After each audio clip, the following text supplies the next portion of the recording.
नमस्कार दोस्तों। Good morning everyone. How are you?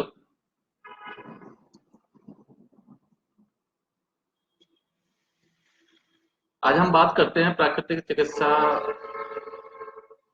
आज के संदर्भ में, आज के समय में, आधुनिक परिवेश में प्राकृतिक चिकित्सा ही उचित उपचार है, उचित चिकित्सा पद्धति है, उचित जीवन शैली है।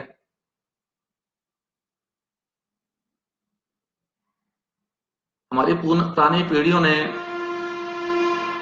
हमारी तीसरी पीढ़ी ने, हमारे दादाजी के टाइम की पीढ़ी ने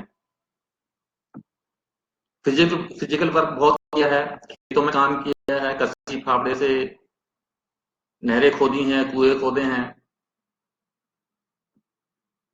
मेहनत बहुत ज्यादा की। और पुरानी पीढ़ियां प्राकृतिक वातावरण में रहती थी, प्रकृति के नजदीक रहती थी, पांचों तत्व के समीप रहती थी। मिट्टी, पानी, धूप, हवा, आकाश खुला उनको मिलता था। पांचों तत्वों का समुचित प्रयोग गाँव में आता था, वो करते थे। लेकिन आज से 50-60 साल पहले शारीरिक श्रम बहुत ज्यादा करना पड़ रहा था। तो समय की मांग थी कि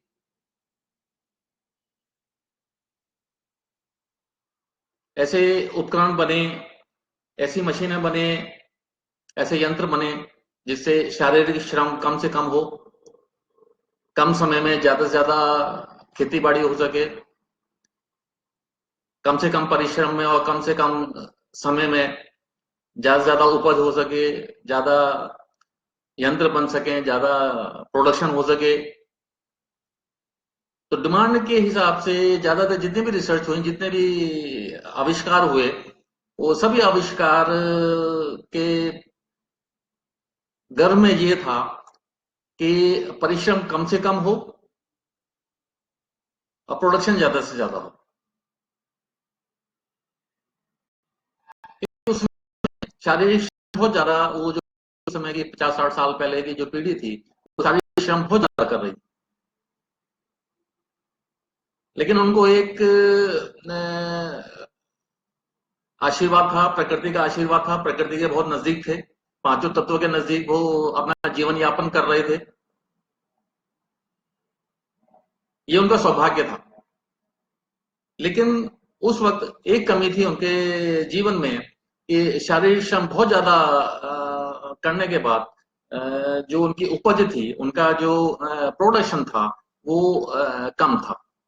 तो धीरे धीरे आज हम उस स्थिति पर पहुंच गए हैं कि हर तरह का उपकरण उपलब्ध है, हर तरह का यंत्र उपलब्ध है। आज की तारीख में हमने नहरें नहीं खोदनी है, कुएं नहीं खोदने हैं, बैलों के साथ खेती बाड़ी नहीं करनी है।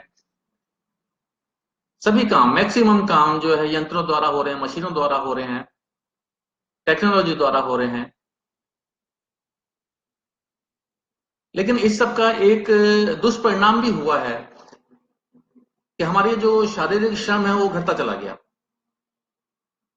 हम यंत्रों के ऊपर, मशीनों के ऊपर इतने ज्यादा निर्भर हो गए कि हम शारीरिक श्रम हमारा कम होता चला गया। और आज की तारीख में तो मैं यहां तक कह सकता हूं कि अगर कोई मशीन ऐसी बना दी जाए कि आप एक बटन दबाएं और आपके सारे काम हो जाएं, तो हो सकता है कि हम में से कुछ लोग ऐसे हों जो सोचें कि भाई 10-20 हजार का कोई नौकर रख लेता हूं ये बटन दबाने के लिए।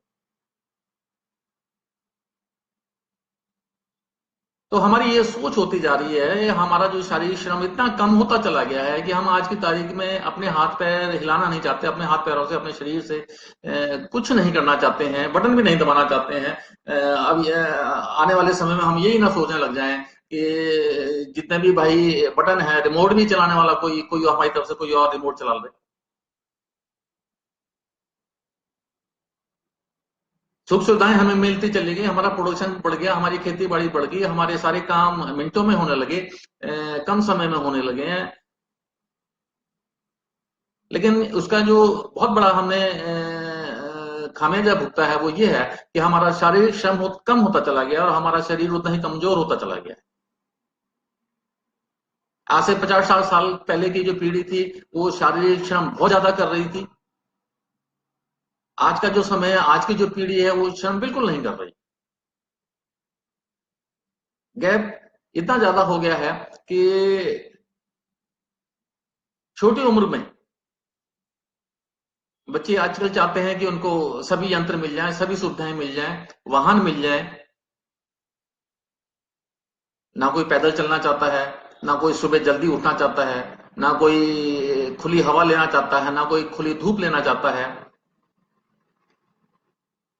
रेडीमेड, सब हर कोई रेडीमेड के चक्कर में है कि रेडीमेड मिल जाए हमें, पांचों तत्व रेडीमेड मिल जाए, हमारे को अच्छी हवा रेडीमेड मिल जाए, हमारे को सारा कुछ बना बनाया मिल जाए, कोई ऐसा यंत्र बन जाए कि हम भाई बटन दबाते रहें, रिमोट दबाते रहें और हमारे को जो है पांचों तत्व समुचित मात्रा में मिलते रहें।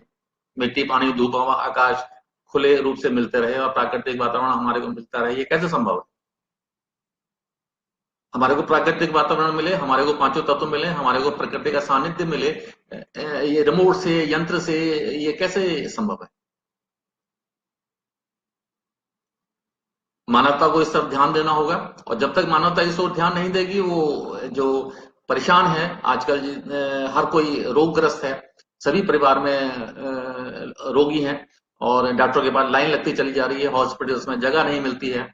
उसके पीछे एक ही कारण है कि हम शारीरिक श्रम बिल्कुल नहीं करना चाहते हैं। मशीनों से हमारे को प्राकृतिक वातावरण नहीं मिलेगा, मशीनों से, यंत्रों से, रिमोट से हमारे को पांचों तत्व समुचित नहीं मिल पाएंगे। उसके लिए हमारे को प्रकृति के निकट जाना होगा, पांचों तत्वों का समुचित प्रयोग करना होगा, उपयोग करना पड़ेगा, पांचों तत्वों के समीप जाना होगा। हमारा जो शरीर है यंत्र नहीं है। मानव शरीर जो है वो सबसे सफिस्टिकेटेड मशीन कही जा सकती है, लेकिन इसमें जो मानवीय संवेदनाएं हैं, दिमाग है, मन है, आत्मा है, शरीर, मन, आत्मा तीनों का जो सामंजस्य है, उसके लिए श्रम भी जरूरी है,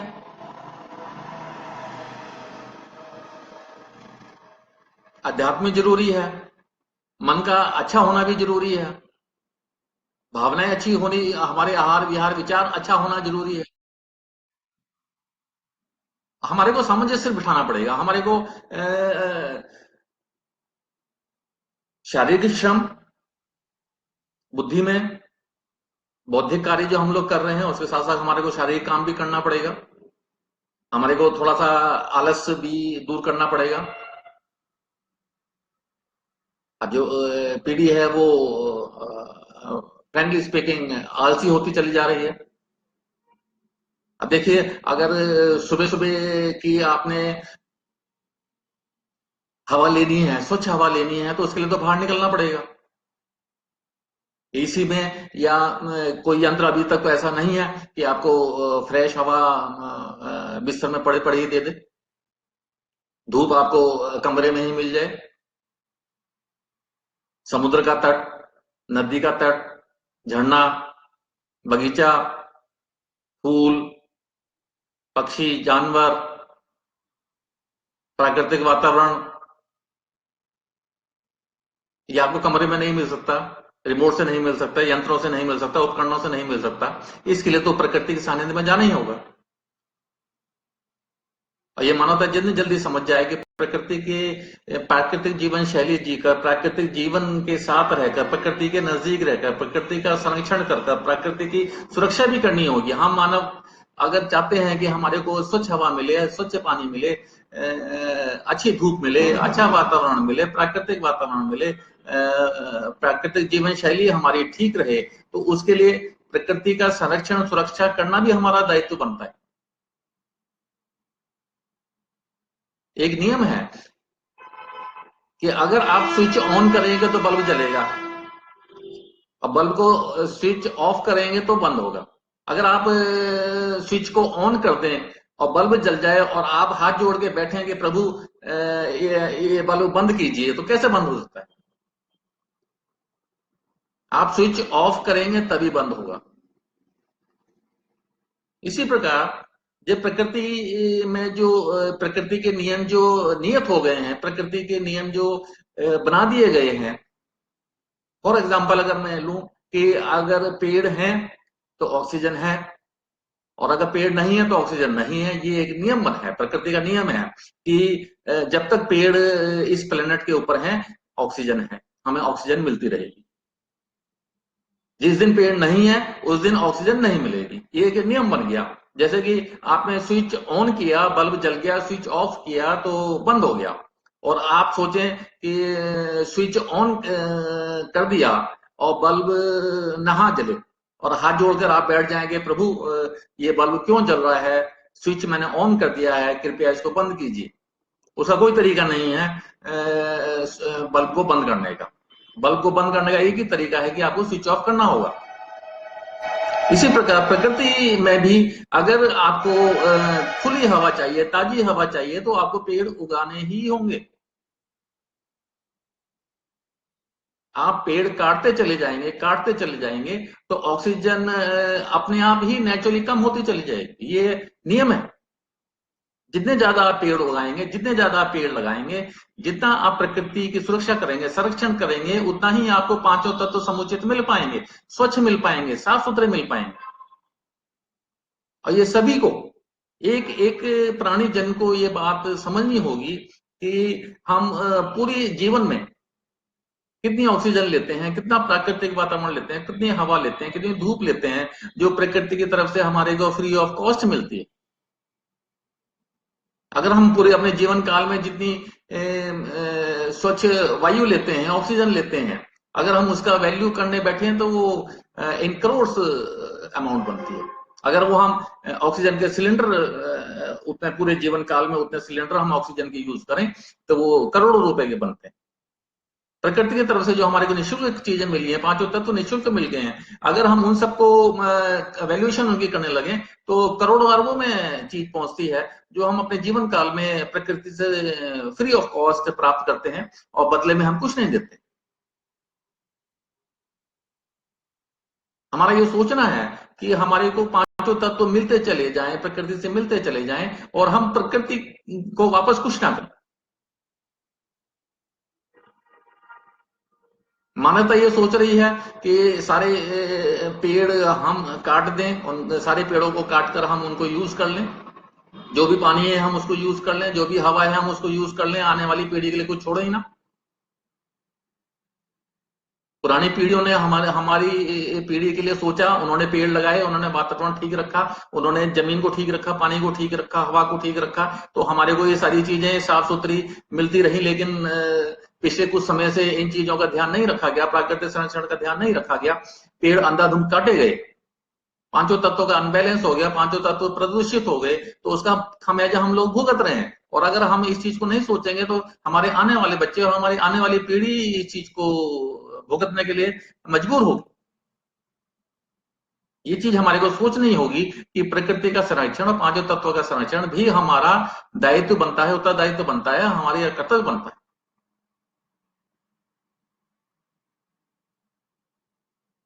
अगर हम नहीं चेतेंगे तो ऐसा कुछ हो सकता है कि सरकार को आने वाले समय में ऐसा कोई कानून बनाना पड़ जाए कि आप 10 पेड़ लगाएंगे तभी आप मकान बना सकेंगे। आप कहीं भी किसी भी जगह प्लॉट में आप अपना मकान बना रहे हैं, उस घर में आपने 10 पेड़ लगाने ही लगाने हैं और उनकी सुरक्षा करनी ही करनी है, तभी आपको उस मकान में रहने और उस बनाने की परमिशन दी जाएगी। ये सारी चीज हमें सोचनी होंगी। हम एजुकेटेड हो गए हैं, पढ़े लिखे हो गए हैं, समझदार हो गए हैं, विकसित राष्ट्र की बनने की तरफ जा रहे हैं। विकसित राष्ट्र जो हैं वो भी सो कॉल्ड अपने आप को विकसित राष्ट्र कहते हैं, लेकिन बम मिसाइलें बनाने पे लगे हुए हैं, रेडिएशन फैलाने पे लगे हुए हैं, पांचों तत्वों को प्रदूषित करने पे लगे हुए हैं। मानवता आज जहां खड़ी है वहां उसको सोचना होगा कि अगर हमने आगे आने वाली पीढ़ी के लिए कुछ छोड़कर जाना है, आने वाली पीढ़ी के भविष्य को सुरक्षित करना, उनके स्वास्थ्य को ठीक करना है, हमने जो पिछली पीढ़ियों से पाया है हमने आगे पीढ़ी को पास ऑन करना है, तो उसके लिए हमारे को कुछ करना होगा।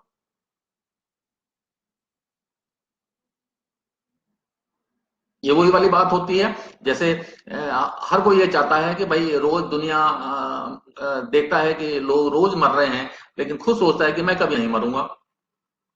ऐसे ही हम लोग ये सोचते हैं कि हम पेड़ काटते चले जाएं, पेड़ काटते चले जाएं, लेकिन ऑक्सीजन खत्म नहीं होगी, ये असंभव है। पेड़ हम काटते चले जाएंगे, प्रकृति की हम सुरक्षा नहीं करेंगे, तो एक दिन ऑक्सीजन मिलनी बंद हो जाएगी। इस चीज को बहुत जल्दी हम लोगों को सभी को समझना होगा, प्रकृति की सुरक्षा करनी होगी। Save nature for save future. हमने अपना भविष्य ठीक बनाना है, बच्चों का भविष्य ठीक बनाना है, स्वास्थ्य ठीक बनाना है, तो प्राकृतिक वातावरण, प्रकृति की सुरक्षा, संरक्षण भी हमारा कर्तव्य होना चाहिए। और इस तरफ हम सभी को सोचना चाहिए, सभी को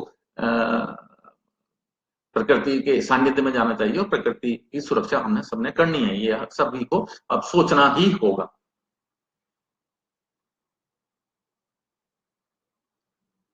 योग प्राकृतिक चिकित्सा से लोग जुड़े हुए जो हैं वो इस दिशा में काम कर रहे हैं, और इस दिशा में जब वो आते हैं, वो जब देखते हैं कि प्रकृति और पांचों तत्वों का कितना महत्व है हमारे व्यक्तिगत जीवन में, और हमारे इस जलवायु के लिए, और इस प्लेनेट के लिए, इस पृथ्वी के लिए, ये सारी चीजें कितनी जरूरी हैं, जब पता लगता है कि हाँ, मिट्टी, पानी, धूप, हवा, आकाश, पांचों तत्व कितने महत्वपूर्ण हैं, तो हम लोग जितने भी योग, नेचुरोपैथी, डगलस थेरेपी से जुड़े लोग हैं, वो इस तरफ ध्यान देते हैं, सोचते हैं।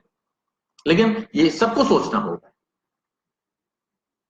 और ये योग, नेचुरोपैथी, डगलस थेरेपी जितनी ज्यादा से ज्यादा इसका प्रचार प्रसार होगा, जितना लोग इसको अपनाएंगे, उतना ही मानवता का भला होने वाला है, और आने वाला समय उतना ही उज्जवल हो सकेगा।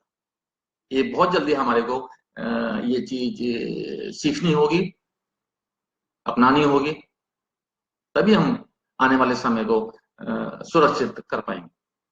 धन्यवाद। Have a nice day.